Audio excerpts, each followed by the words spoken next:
Kita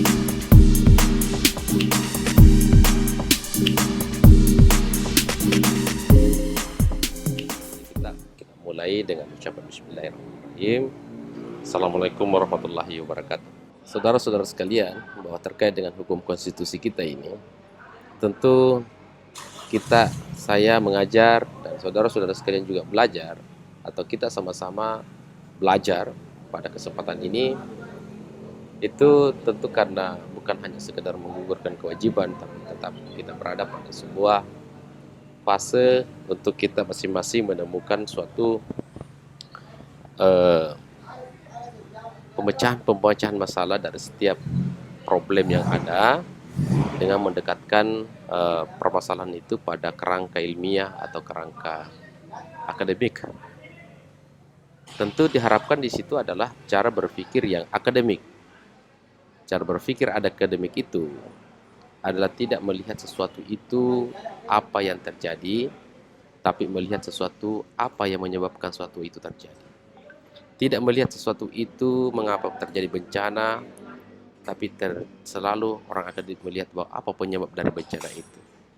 Tidak melihat bahwa kemiskinan itu terjadi dari segi kuantitas saja, tapi seorang akademisi mampu melihat bahwa apa yang menyebabkan sesuatu itu bisa terjadi kemiskinan. Tidak melihat bahwa terjadinya krisis, tapi dia harus mampu melihat, meneropong dengan kerangka ilmiah bahwa apa yang menyebabkan sesuatu itu terjadi kemiskinan atau terjadi krisis yang menimpa. Itulah saudara-saudara sekalian membedakan kita cara berpikir ilmiah atau yang disebut dengan cara berpikir akademik dengan cara berpikir praktis. Kalau cara berpikir praktis cenderung kita bagaimana mencari solusi daripada apa yang terjadi. Saya ulangi, cara berpikir praktis terkadang kita hanya mencari solusi apa yang terjadi, tapi kalau cara berpikir akademisi, selain mencari solusi daripada apa yang terjadi, juga tentu dia senantiasa melihat apa yang menyebabkan sesuatu terjadi. Itulah yang dalam filsafat sering disebut dengan istilah kausalitas, sebab akibat. Bahwa tidak ada sesuatu terjadi di muka bumi ini tanpa adanya sebab yang menyebabkan. Tidak ada sesuatu yang terjadi di muka bumi ini tanpa adanya proses-proses sebab yang menyebabkan terjadinya sesuatu. Dan sebab-sebab yang paling utama atau disebut dengan kausalitas prima, itulah yang disebut dengan adanya kekuatan energi super X yang disimbolkan dalam fisika, atau segala sesuatu terjadi dalam konsep kedekatan keimanan itu karena kehendak Allah Subhanahu wa taala. Hal itu bisa terjadi pada diri kita, hal itu bisa terjadi pada mereka di luar diri kita, hal itu bisa terjadi kapanpun dan dimanapun itu bisa terjadi. Nah tentu kita berada pada posisi apa yang menyebabkan sesuatu terjadi. Kalau kemudian pada pendekatan materi sebelumnya pada waktu kalian pernah saya katakan bahwa hari ini kemudian proses-proses politik yang terjadi hari ini itu kita melihat adanya sebuah produk-produk hukum yang tidak lahir dari sebuah proses dan substansi sebagaimana yang dikehendaki oleh kalangan atau semua kalangan. Maka tentu kita harus melihat bahwa siapa yang membuat itu aturan. Kalau kita melihat lagi bahwa yang membuat aturan tentu adalah lembaga-lembaga negara yang mempunyai kewenangan untuk membuat aturan. Maka kita harus berpikir lagi bahwa siapakah orang-orang yang duduk di dalam lembaga yang membuat aturan tersebut. Maka tentu dalam hal ini lembaga yang membuat aturan DPR, maka yang orang-orang yang duduk di dalam DPR itu adalah orang-orang partai politik. Nah kalau kita lagi setback berpikir, maka siapakah orang-orang yang duduk dalam DPR itu? Maka ada orang-orang yang ada partai politik. Siapakah yang duduk dalam partai politik? Ternyata syarat untuk menjadi anggota partai politik itu minimal ijazah SMA atau bahkan mungkin tidak memiliki ijazah, yang penting dia sesuai dengan anggaran dasar anggaran rumah tangga. Secara kausalitas, maka mereka lah yang diharapkan untuk kemudian membentuk peraturan perundang-undangan. Mereka lah yang harus menyusun yang namanya anggaran-anggaran untuk umat atau masyarakat atau bangsa atau seluruh instansi yang ada di negara kita. Mereka juga lah kemudian diberikan tugas untuk kemudian melakukan suatu pengawasan terhadap eksekutif. Pertanyaan kemudian, apakah mungkin orang-orang yang hanya memiliki kapasitas kompetensi dari segi pendidikan atau mungkin kompetensi dari segi keilmuan itu mampu melakukan suatu perubahan-perubahan dan kebijakan yang pas untuk masyarakat yang ada di Indonesia ini. Ya tentu jawaban dari masing-masing itu tentu kita akan bisa berbeda-beda. Boleh saja yang mengatakan bahwa pendidikan itu dapat memengaruhi sikap dan kebijakan yang ada di negara kita, dapat juga mengatakan bahwa ternyata pendidikan itu juga tidak berkorelasi dengan suatu perubahan yang terjadi di negara kita. Itu tergantung versi. Tapi secara akademik tentu kita melihat bahwa pendidikanlah yang kemudian mampu melakukan suatu perubahan. Karena apa namanya, pembangunan SDM itu adalah merupakan pembangunan yang paling abadi dalam rangka melakukan suatu perubahan-perubahan negara kita ini jauh lebih bagus daripada teknologi atau alat-alat yang ada. Itulah sehingga kemudian kita melihat bahwa sesungguhnya peradaban itu bukan pada jumlah teknologi yang kita miliki, kecanggihan yang kita miliki, akan tetapi sesungguhnya peradaban yang paling abadi itu adalah mindset atau cara berpikir kita. Cara berpikir inilah kemudian membedakan antara satu dengan yang lain. Cara berpikir salah satunya disampaikan oleh Suan Safikni bahwa Volgeis itu jiwa bangsa. Cara berpikir dengan tetap mengedepankan yang namanya local genius, kecerdasan lokal, kemudian potensi lokal, itu kemudian diutamakan Suan Safikni sebagai salah satu tokoh atau ahli di dalam hukum atau sosiologi hukum. Nah, terkait dengan ini saudara-saudara sekalian, mindset inilah kemudian mindset individu-individu yang ini kemudian yang duduk di parlemen yang akan melakukan suatu perubahan-perubahan terhadap konstitusi kita. Mindset-mindset, pikiran-pikiran inilah yang berkumpul sehingga kita dapat melihat adanya perubahan-perubahan beberapa kali dalam konstitusi kita. Kalau kita melihat bahwa dari awal perubahan negara Indonesia pada mindset yang di masa-masa Orde Lama, masa-masa Orde Baru, kita melihat bahwa mindset daripada salah satu contoh pembentukan perundang-undangan kita atau konstitusi kita itu dalam menjadi calon kepala negara yang mengatakan bahwa menjadi syarat untuk menjadi calon kepala negara itu adalah warga negara Indonesia asli misalnya. Akan tetapi warga negara Indonesia pribumi, tetapi kemudian ternyata mindset-mindset yang ada di dalam DPR itu ternyata berubah, yang melihat bahwa yang pasti yang dapat menjadi calon presiden itu adalah warga negara Indonesia. Tentu kita bisa melihat bahwa warga negara Indonesia itu dapat dibuktikan KTP. Nah, dalam teori-teori kewarganegaraan, asas-asas kewarganegaraan, ada orang bisa menjadi warga negara Indonesia karena keturunannya, walaupun dia tinggal misalnya di Amerika bertahun-tahun, bapaknya lahir juga di Amerika, tapi karena mamanya orang Indonesia, dapat saja dia menjadi presiden dengan asumsi bahwa dia adalah memiliki keturunan di Indonesia. Dapat saja karena kelahiran, dia lahir di Indonesia, bapak ibunya ada di Amerika, bapaknya Amerika, kemudian ibunya ada di Cina, tapi karena dia lahir di Indonesia dapat saja menjadi warga negara Indonesia. Nah, kalau begitu maka dia mempunyai hak dan dapat untuk memimpin negara Republik Indonesia ini. Perubahan seperti itu yang tadinya adalah orang memimpin negara kita itu adalah orang pribumi yang kemudian bergeser menjadi warga negara Indonesia, tentu itu sangat-sangat dipengaruhi oleh karena tadi saya katakan adalah mindset. Nah, untuk itu kita pada kesempatan ini yang saya ingin coba mendiskusikan kepada saudara-saudara sekalian terkait dengan konstitusi adalah sebagai sebuah materi terakhir mungkin yang saya bisa sampaikan, bahwasanya saya ingin melihat berbicara dan berdialog dengan Anda saudara-saudara sekalian terkait dengan filosofi konstitusi atau nilai-nilai konstitusi, materi konstitusi. Saya melihat bahwasanya sesungguhnya yang pertama dari segi sistem pemerintahan kita adalah yang paling pertama bahwa sistem negara atau sistem pemerintahan kita itu adalah sistem kedaulatan rakyat.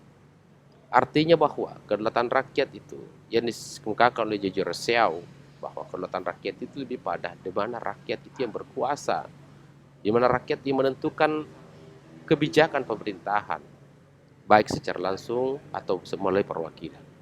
Nah, kedaulatan rakyat ini akan tetapi dia harus berdasarkan pada 5 item. Yang pertama adalah ketuhanan yang Maha Esa, yang kedua adalah kemanusiaan yang adil dan beradab, yang ketiga adalah persatuan Indonesia, yang keempat adalah kerakyatan yang dipimpin oleh hikmat kebijaksanaan dalam permusyawaratan perwakilan, yang kelima adalah keadilan sosial bagi seluruh rakyat Indonesia. Maka kita kembali lagi untuk melihat bahwasanya kalau negara kita ini adalah sistem pemerintahan berkedaulatan rakyat, karena di dalam beberapa teori-teori dan praktik-praktik di bernegara di seluruh dunia, ada beberapa teori-teori kedaulatan. Ada kedaulatan hukum, ada kedaulatan negara, ada kedaulatan rakyat, dan lain sebagainya. Kedaulatan Tuhan juga ada. Nah, kalau kita melihat Indonesia yang original, konstitusi sebagai sebuah pedoman yang paling original, maka sesungguhnya negara Indonesia itu adalah negara yang berkedaulatan rakyat. Tapi model berkedaulatan rakyatnya adalah tentu dia berlandaskan pada 5 sila yang ada dalam Pancasila, yang kita biasa sebut dengan Pancasila, atau 5 sila, 5 dasar. Jadi kalau kita melihat dengan seperti itu, maka yang pertama kita melihat bahwa kalau kita mau mencoba untuk berkedaulatan rakyat, artinya rakyat yang berkuasa dari segi aspek ideologi, dari segi aspek agama, maka kemudian agama-agama yang ada di Republik ini itu kemudian mengacu kepada beberapa agama yang ada di negara Republik Indonesia. Saya ulangi, kalau kita mau melihat dari aspek kedaulatan dengan berdasar pada ketuhanan yang Maha Esa, maksudnya bahwa ketuhanan yang Maha Esa ini itu adalah tidak semua agama yang ada di Indonesia itu kemudian dijadikan sebagai landasan di dalam berketuhanan yang Maha Esa. Akan tetapi hanya agama-agama tertentu saja, atau negara Indonesia membatasi hanya beberapa agama saja yang dapat dipercayai dan dapat dilaksanakan sebagai sebuah agama yang resmi di negara Indonesia. Ada agama Tao, saya yakin di Indonesia ada agama Tao. Ada agama yang kemudian menyembah matahari, akan tetapi hal tersebut tidak dipercayai. Muncul pertanyaan, mengapa itu tidak dijadikan sebagai sebuah agama yang resmi juga di Indonesia? Iya, karena memang dalam perjuangan bangsa Indonesia yang terekam, yang terverifikasi, yang terkumpul, yang terdeteksi hanya beberapa agama saja, Hindu, Kristen, Buddha, Tao, yang Konghucu, yang kemudian masuk dalam bagian-bagian untuk mempertahankan dan memperjuangkan kemerdekaan itu Indonesia. Sehingga itulah kemudian dijadikan sebagai landasan dan agama yang resmi Indonesia. Jadi sehingga tetap kita berkedaulatan rakyat, maksudnya rakyat yang berkuasa untuk menentukan siapa yang hendak menjadi agama apa yang hendak menjadi agama yang dipercayai di negara Indonesia. Itu tentu dari sifatnya teodemokrasi, teos demokrasi, bahwa Tuhan yang ada di Republik Indonesia ini itu adalah Tuhan atau agama-agama yang terlahir bukan dari atas, tapi terlahir dari keinginan masyarakat pada saat itu, bukan pada saat sekarang. Saya ulangi, pada saat itu, pada saat proses-proses pembentukan konstitusi itu, bukan pada saat sekarang ini.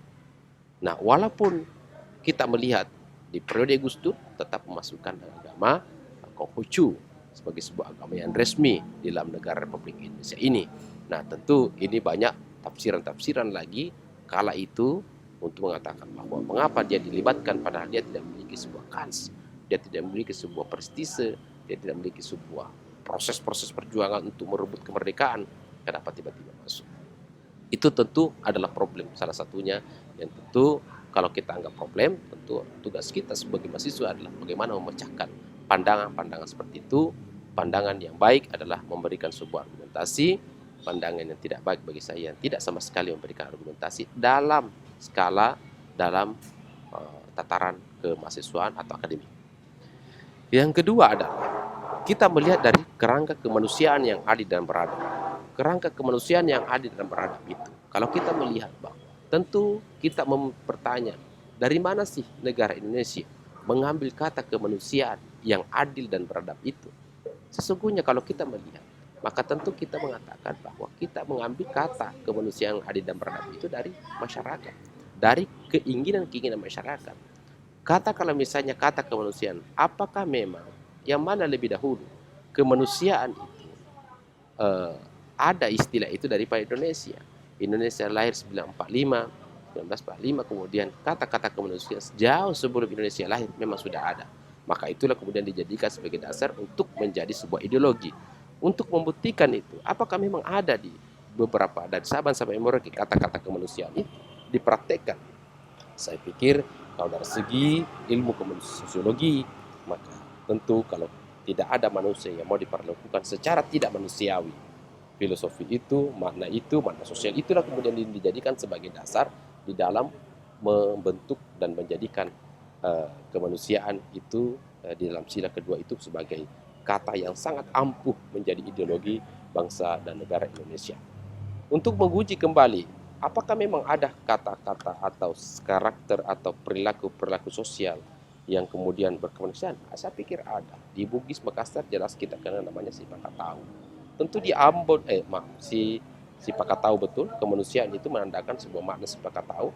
Artinya dalam konteks Bugis Makassar, memang kata-kata itu, memang perbuatan itu, memang sudah ada. Memang sudah ada si Pakatau itu. Nah, itulah kemudian yang diambil sebagai sebuah saripati untuk dijadikan sebagai ideologi. Begitu juga keadilan. Tadi kalau kemanusiaan secara umum, tentu saya belum pernah melakukan penelitian betulkah di Ambon ada, betulkah ada istilah si Pakatau atau kemanusiaan di Ambon, apakah di Jawa ada, di Sumatera ada, Kalimantan ada, belum saya melakukan penelitian itu. Tapi saya pikir secara umum kita bisa menafsirkan bahwasanya baik dari Ambon, Papua, dimanapun berada, bahkan di seluruh dunia, tidak ada orang yang mau diperlakukan secara tidak manusiawi, atau tidak ada orang yang mau diperlakukan seperti binatang.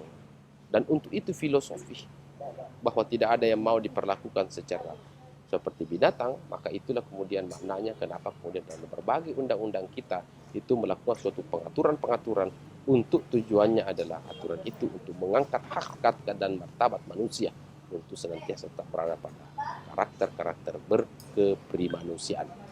Lalu kemudian keadilan juga demikian, bahwa tentu ini dimaknai bahwa keadilan di dalam sila kedua itu menandakan, dalam konstitusi kita itu menandakan keadilan secara individu atau individu. Maka tentu saya kira bahwa tanpa kemudian melakukan kita survei di antara semua suku-suku, bangsa-bangsa, agama-agama, maka tentu tidak ada agama yang kemudian menolak namanya keadilan individu, tidak ada suku yang menolak yang namanya keadilan individu, tidak ada manusia yang menolak yang namanya keadilan individu. Tentu kita semua diperlakukan secara individu.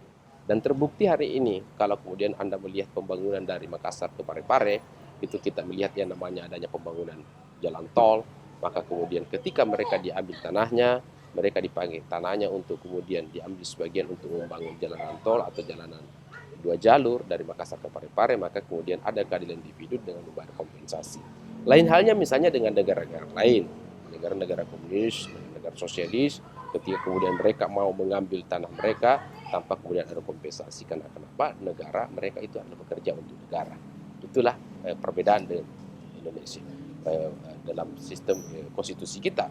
Maka kemudian adalah tentu dalam hal ini sangat nampak dan terang benderang bahwa negara Indonesia mengakui akan hak-hak individu seseorang. Maka itulah masuk pada wilayah sila kedua adalah kemanusiaan yang adil, berperkemanusiaan orang, tetapi tetap harus adil. Adil yang mana?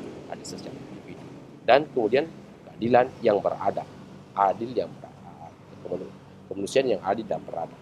Ya tentu keadaban itu, adab etika itu kemudian tentu kita mencerminkan budaya kultur ketimuran kita. Walaupun dalam praktik hari ini kita dapat melihat bahwa memang kelihatan agak sedikit melakukan suatu dekadensi, melakukan degradasi dari segi keadaban kita, karena dulu kita sangat menghargai yang namanya orang tua, menghormati orang tua dan orang tua menyayangi. Yang muda, tagline seperti itu kemudian menjadi sebuah simbol motorik untuk kita sebagai orang Indonesia, kita sebagai orang Timur, untuk mencerminkan bahwa kita akan tunduk kepada orang tua. Tapi ternyata pada hari ini tentu berbagai teknologi, berbagai kemudian faktor-faktor lain yang kemudian memengaruhi sehingga karakter-karakter itu agak sedikit mulai terkikis atau mengalami dekadensi moral, dekadensi keadaban. Yang selanjutnya kalau kita melihat falsafah dari makna daripada persatuan Indonesia yang menunjukkan bahwasanya Indonesia itu bukan suatu kemerdekaan yang diberikan hadiah dari Belanda kepada kita. Bukan suatu kemerdekaan yang kemudian harus diberikan secara cuma-cuma dari Jepang kepada kita. Akan tetapi kemerdekaan itu merupakan suatu bentuk-bentuk yang dilakukan, dihasilkan melalui berkat persatuan dari Sabang sampai Merauke, atau dari Sabang dan semua suku-suku agama-agama dunia bersatu untuk melakukan penjajahan Belanda, dan berhasil untuk meraih namanya kemerdekaan negara Republik Indonesia, yang sehingga kemudian kita katakan dalam simpul ke persatuan Indonesia. Kemudian adalah kedaulatan rakyat yang berdasar pada kerakyatan yang dipimpin oleh hikmat kebijaksanaan dalam permusyawaratan. Nah, kalau kita melihat dalam sistem pemilu, dalam sistem pemerintahan, maka kemudian tentu kita memahami yang namanya kedaulatan rakyat, bahwa kedaulatan rakyat itu adalah kebijakan dan kemudian kekuasaan itu ada di tangan rakyat. Istilah-istilah kedaulatan rakyat ini cenderung dan mirip dengan istilah-istilah atau kata-kata demokrasi, yang lebih tren demokrasi yang diembang dan dikumandangkan oleh negara-negara seperti Amerika dan beberapa negara lain. Sesungguhnya kita juga memiliki sistem demokrasi, tapi sistem demokrasi kita itu yang disebut dengan berkedaulatan rakyat.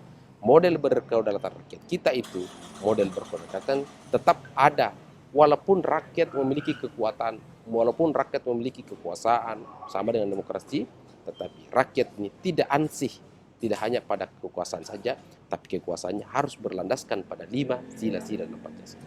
Yang saya ingin jelaskan, setelah saya menjelaskan sila pertama, kedua, ketiga, yang saya ingin jelaskan adalah sila keempat, bahwa kedaulatan rakyat ini dimaksudkan bahwa dalam sistem pemerintahan itu adalah berkedaulatan rakyat dengan berdasarkan pada kerakyatan yang dipimpin oleh hikmat kebijaksanaan dalam permusyawaratan. Nah, dari hal tersebut itulah kemudian saya beranggapan dan saya kemudian memiliki sebuah asumsi bahwasanya makna daripada kerakyatan yang dipimpin oleh hikmat kebijaksanaan dalam permusyawaratan perwakilan itu menandakan bahwasanya sistem demokrasi atau sistem berkedaulatan rakyat kita, sistem di mana rakyat itu berkuasa, tetap harus diutamakan yang namanya kerangka-kerangka demokrasi. Tetap harus mengacu pada kerangka-kerangka musyawarah. Nah, sistem-sistem musyawarah ini kemudian mencerminkan daripada karakter daripada bangsa kita. Saya terkadang lebih salut sistem pemilihan yang ada di Papua. Mengapa? Karena mereka sistem noken atau sistem mereka itu adalah melakukan suatu musyawarah. Walaupun pada prakteknya tidak melakukan musyawarah, tapi dia tetap ada ikon tokoh adat yang kemudian yang dipercayakan untuk membawa suaranya mereka. Sekalipun dalam pergeseran politik pragmatis, terkadang juga yang membawa noken itu tentu ada dipengaruhi oleh faktor-faktor lain. Tapi kemudian paling tidak bahwa sistem itulah kedaulatan rakyat yang berdasar pada musyawarah, itulah kemudian yang paling utama di dalam sistem tatanan masyarakat dan pemerintahan dan negara kita di Republik Indonesia. Yang terakhir adalah terkait dengan sistem dengan kedaulatan rakyat yang berdasar kepada keadilan sosial bagi seluruh rakyat Indonesia. Itu tafsirannya saya melihat bahwa hanya satu kata di situ yang paling inti substansinya adalah kedaulatan rakyat dengan berdasar pada keadilan sosial. Keadilan sosial itu menandakan, kalau sila kedua menandakan keadilan secara individu, maka keadilan yang sila kelima itu menandakan keadilan secara kelompok sosial.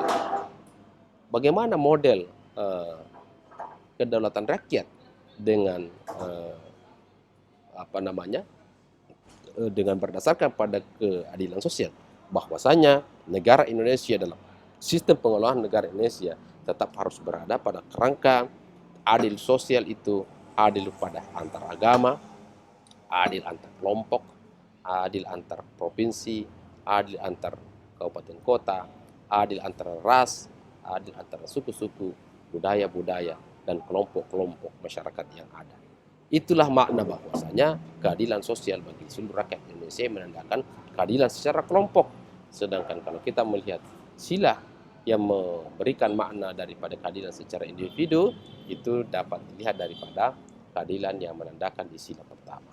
Akan tetapi, kalau kita lagi mau mencoba untuk melakukan suatu penelusuran, maka tentu dari 5 sila yang ada dalam konstitusi kita ini sebagai sebuah landasan filosofi yang paling utama. Kalau kita mengatakan bahwa kalau kita mengatakan bahwa substansi kedaulatan rakyat yang dimaksud di dalam negara kita, maka di situ kita bisa memberikan suatu batasan bahwa yang pasti bahwa kedaulatan rakyat adalah yang pastikan negara kita bukan negara kerajaan atau bukan negara penguasa maksudnya. Tetapi ingat bahwa yang kedua adalah kedaulatan rakyat itu sekalipun rakyat berkuasa, akan tetapi dia harus mengacu pada 5 sila. 5 sila Pancasila.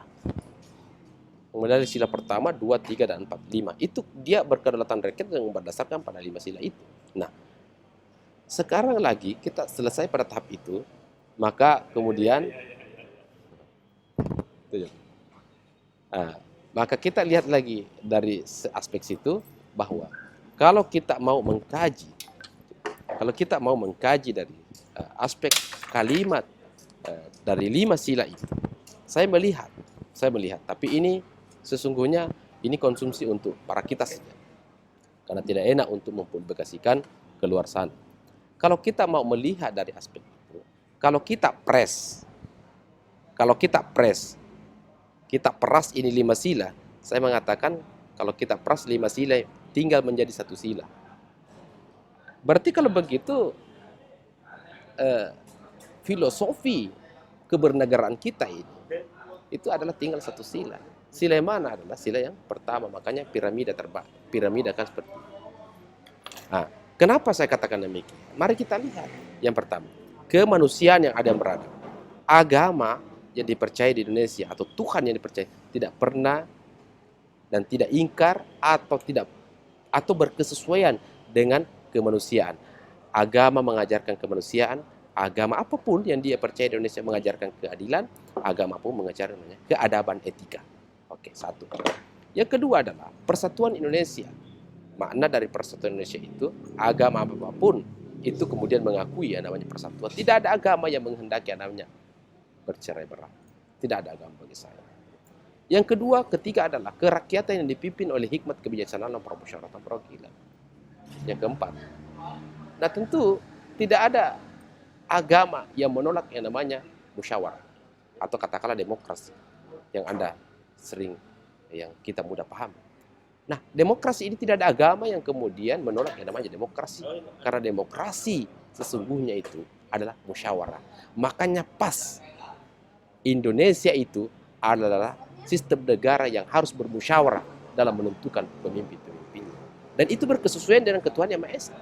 Kalau tidak penentuan-penentuan pemimpin, penentuan-penentuan tokoh yang tidak melakukan musyawarah, ya, saya cenderung mengatakan bahwa itu tidak mencerminkan karakter sila pertama. Ditunjuk orang tanpa kemudian ada pertimbangan, ditunjuk orang hanya karena pendekatan pragmatis, ditunjuk orang karena kedekatan, ya tentu ini. Nah, musyawarah maksudnya ini ingat bahwa musyawarah tidak menghasilkan suatu hasil yang kuantitas. Musyawarah bukan menghasilkan kuantitas. Musyawarah menghasilkan kualitas.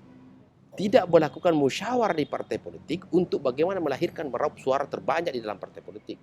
Tapi melakukan musyawarah yang tujuannya adalah bagaimana melahirkan kualitas-kualitas yang kemudian di dalam partai politik itu melahirkan anggota-anggota yang memiliki suatu kompetensi dan potensi yang tentunya nanti akan dapat diberikan tugas dan tanggung jawab sesuai dengan kemampuannya. Maka dalam agama juga mengatakan bahwa berikanlah tugas kepada orang sesuai dengan kemampuannya. Jangan berikan amanah kepada orang yang tidak sesuai dengan kemampuannya.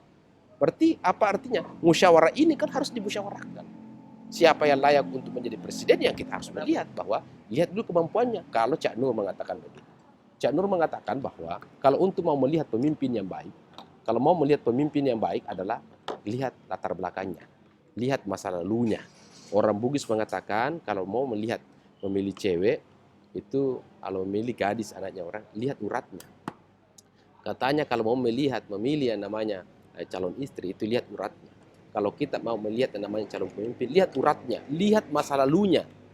Waktu kecil apa perbuatannya, waktu di SMP apa yang dilakukan, Pak Botoro kah, Pak Minum kah, apa, kemudian SMA, kemudian apa lagi, kemudian waktu mahasiswa bagaimana karakternya waktu mahasiswa, waktu kemudian kuliah bagaimana, lihat masa lalunya. Makanya orang yang hebat itu adalah orang yang memiliki sebuah masa lalu. Perkuliahan hari ini juga merupakan bagian untuk menciptakan masa lalu itu. Disitulah kemudian kita melihat rekam jejaknya, maka di situ kita bisa mengaksikan bahwa menurut Cak Nur, itulah pemimpin yang baik. Karena track rekornya yang bagus di masa lalunya. Pernah menjadi organisasi ini, pernah memimpin ini, pernah ada kasus seperti ini tangani dan bagus, pernah ini, pernah ini, pernah ini, pernah ini. Tidak pernah korupsi. Itulah kemudian yang dapat menjadi suatu pemimpinnya. Baik, menurut Cak Nur. Dan kemudian dalam agama juga seperti itu, saya pikir. Dan dalam Bugis juga begitu memberikan gambaran bahwa lihat uratnya. Pemimpin itu lihat orang. Nah, selanjutnya adalah kalau kita mau melihat pada keadilan sosial, bahwa sesungguhnya agama tidak ada yang mengajarkan bahwa kalau bukan sesama agamamu, kau berlakukan dia secara tidak adil. Tidak ada agama yang mengajarkan tentang itu. Yang saya tahu karena saya adalah Islam, bahkan agama saya mengatakan bahwa sekalipun itu musuhmu, maka kamu tetap harus berbuat adil kepadanya. Kalau menurutnya siapa ahli perang tapi tidak pernah pegang pistol ini, siapa namanya, Sun Tzu ya. Sun Tzu itu ahli perang tapi tidak pernah pegang pistol. Maksudnya tidak pegang pistol, tidak pernah pergi lapangan menembak begitu. Tapi ahli perang, ahli strategi. Ia mengatakan bahwa kalau engkau melihat musuhmu agak mulai bangkit, maka tindis-tindis sedikit, tekan-tekan sedikit. Kalau kau melihat musuhmu mulai agak terjatuh, angkat-angkat sedikit. Biarkan musuhmu itu tergantung begitu. Tapi terkadang saya melihat bahwa perilaku-perilaku seperti ini, kadang ada mudah diperlakukan hal serupa dengan gadis-gadis. Makanya terkadang kasihan gadis. Sudah mendekat, kasihan dijauhi. Sudah menjauh, malah didekati. Itu juga terkadang seperti itu. Kalau seperti Pak Herman Tompo, saya pikir bukan karakter laki-laki yang seperti itu ya. Beliau itu sangat setia untuk menjadi pria yang hebat. Jadi saudara-saudara sekalian, nah tapi ingat, lima sila yang ada dalam Pancasila ini, kalau kita mau peras lagi, sesungguhnya saya melihat bahwa itu terjawab di dalam sila alinea ketiga. Di kata-kata pertama itu menunjukkan bahwa segala hal ihwal yang terkait dengan praktek-praktek kebernegaraan kita itu ada di alinea ketiga. Coba saya bacakan ya.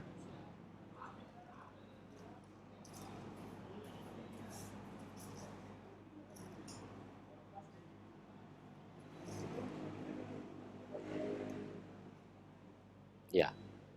Atas berkat rahmat Allah yang Maha Kuasa dan dengan didorongkan oleh keinginan luhur.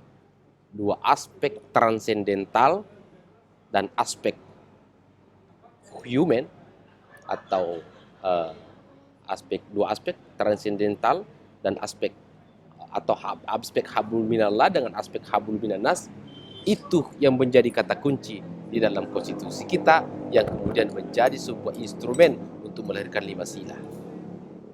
Dan tetapi pengelolaannya tentu harus dilakukan dengan model kedaulatan rakyat. Tapi kedaulatan rakyat harus berdasar pada 5 sila, dan 5 sila itu harus berlandaskan pada alinea ketiga. Karena bagi saya, kata kunci yang paling utama di dalam konstitusi kita itu adalah ada pada alinea ketiga, yang mengajari kita tentang bagaimana kita tetap bertuhan dan tetap kita harus berada pada kerangka human relation, hubungan-hubungan kepada manusia. Itulah substansi yang saya ingin sampaikan kepada saudara-saudara sekalian. Terkait dengan pandangan saya ini, tentu banyak pandangan-pandangan yang dapat dijadikan sebagai sebuah telah kritik atau kritik untuk kemudian tetap kita diskusikan. Sekian, silakan kita angkat diskusi. Assalamualaikum warahmatullahi wabarakatuh.